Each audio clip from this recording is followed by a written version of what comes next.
broken through the partisanship and the gridlock and reached a bipartisan budget compromise. New details tonight. Senate and House negotiators say they have reached a new deal.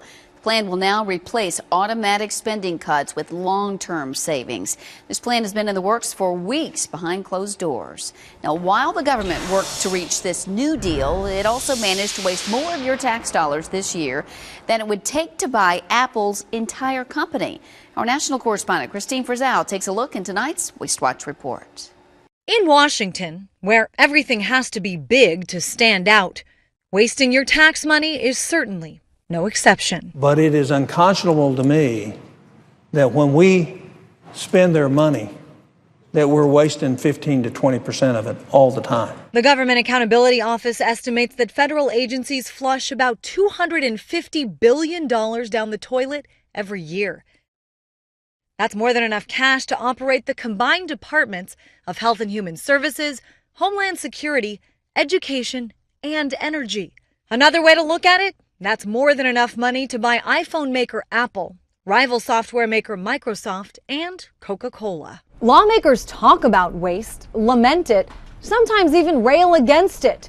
So why can't Congress control it? Congress does control waste in Washington and insists on it. How can that be? Congress insists on wasting your tax dollars? When you've got 312 million people represented by 435 representatives and 100 senators, there's somebody there saying keep it in, and those combined keep it ins manage to prevent most of it from being thrown out. The formula for how the federal government ends up creating dozens and sometimes even hundreds of overlapping programs, such as those for job training and renewable energy. The problem in Washington is that everyone thinks their solution is the best, and there are no consequences for failing to provide a solution. The closest thing Congress has to a cop on the beat is the Government Accountability Office, and it can't force anyone to do anything, only make recommendations. One of the issues we find is that programs may be not working as effectively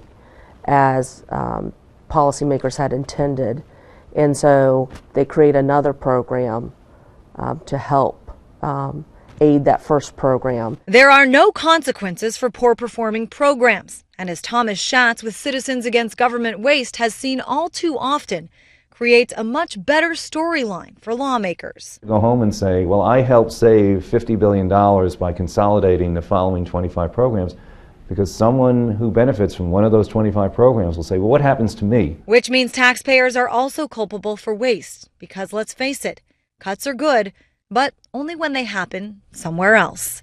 I'm Christine Frizzell reporting.